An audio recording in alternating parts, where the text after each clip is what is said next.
Hello everybody and welcome to this video. This is a new channel that I just started simply because I want to improve my understanding within finance, but also help you improve your own understanding if you are interested within the field. Maybe you're a student or just an enthusiast. Doesn't really matter. Hopefully I'll be able to help you out. Within finance, the best thing and the most basics that we need to cover before you can improve your understanding is the concept of the time value of money. So, the time value of money, well, what is it exactly? Well, it is the difference between the money you have today and its future value. And we can look at this by looking at cash flows. And if we have a quick and simple example right here, we can always illustrate it using a timeline. These are very simple and you can save a lot of time by building these, and you will quickly understand how it works. So, in finance, we always start by today's date, which is highlighted by 0. And we move on to year 1, year 2, and year n, and so forth. Between year 0 and 1, that is our first year. When we enter, or when we are at year 1, this is also where the second year begins. If we have a simple illustration where you receive $10,000 from the next year and it continues, then we start by having a cash flow of $0. You have $10,000 next year and you get another $10,000 second year. Notice also that cash flows can be either negative or positive. When they are positive, that is cash inflows, so money that you receive. Money they have to give to someone else are negative, cash outflows, that's what we call them. So, for instance, you borrow $20,000 from your friends. Then cash flow is at $20,000 negative. If you promise your friend to pay it back over 2 years of installments at $11,000, then at year 1, you pay your first installment of $11,000. Second year, you pay $11,000 again. Related to the time value of money, there are 3 rules of time travel. So when I say time travel, what I mean is moving money into the future or to the present. There are 3 rules and they must be obeyed every time. The first rule is that it is only possible to compare or combine values at the same point in time.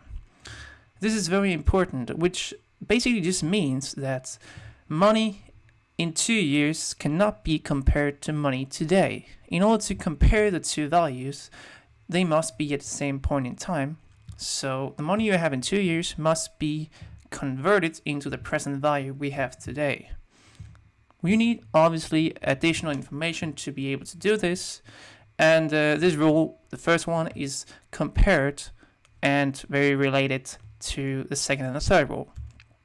So the second rule is about moving cash flows forward in time. And when we move cash flows forward in time, this is what we call compounding in finance language. So when you say compounding, it basically just means that you move cash flows forward in time. That value you receive in the future is what we call the future value. And over the future, if you have, for instance, 2 years, the first year you earn interest, and the second year you earn interest again. When you earn interest on interest, that is what we call compound interest. So if we just shortly look at the formula for the future value of a cash flow, it is the cash flow times 1 plus r, which we also call the interest rate factor, to the power of n, which is the number of years we have. This formula can only be applied if you have focus on only one cash flow. We have other formulas that we use if you, for instance, have multiple cash flows, if your cash flows change each year. I will be covering those videos at another point. So quickly, as you can see here, in order to use an interest rate R of 10%, you simply multiply it by 1.10, which increases. So if we look at a demonstration problem for this, assume that you invest $10,000 in an account paying 5% per year in interest. How much will we have to pay in your account in 8 years? How about in 20 years? How about in 75 years? So you can pause the video if you want to try and calculate it yourself. I'll just provide the solution for you immediately, so this video won't be too long. So if we look at the solution, what we need to do is compute the future value, which kind of makes sense, and we're going to use the future value formula. So the future value formula was the cash flow multiplied by our interest rate factor to the power of the number of years we have. So for the first 8 years, we take $10,000 multiplied by 1.05 to the power of 8. This gives us $14,774.55.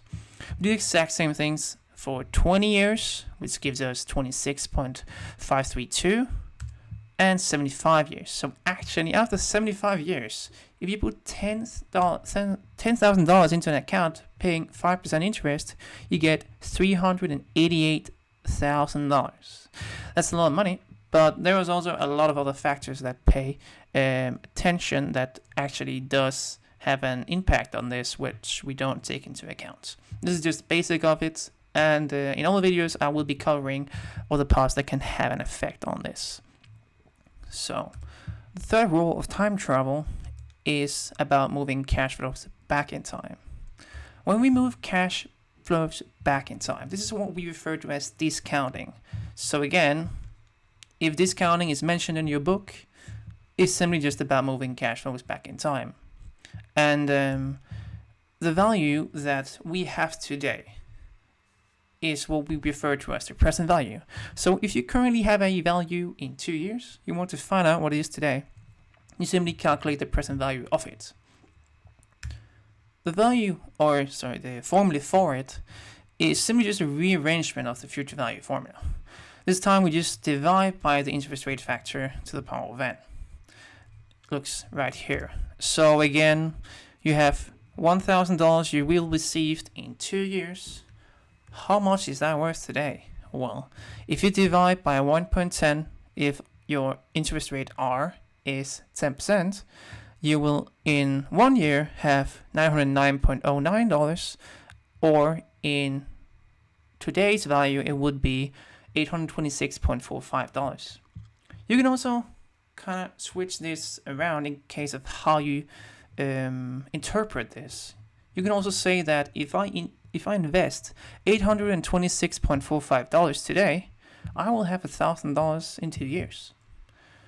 If we look again at the quick problem for this, well, if you invest in a bond that will pay $10,000 into 12 years, if the interest rate is fixed at 6%, what is the value of the bond today?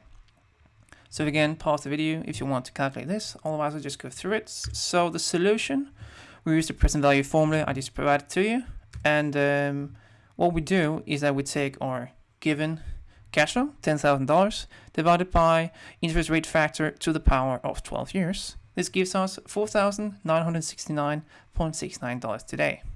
So, well, if you are expecting to receive $10,000 in 12 years, this amount is only worth $4,969.69 today. This is because of the interest rate, because we need to discount the value to find out what it is worth today. Okay, well, thank you so much for watching. This was my first video. I will continuously post new videos at least once a week, and it will always be within the field of finance. So hopefully you enjoyed it. Please rate, comment, or subscribe on the video. This will help me improve my understanding with the field, but also improve yours. I will be able to give you an even better presentation, so it will make the concepts even simpler. Thank you very much for watching. See you next time.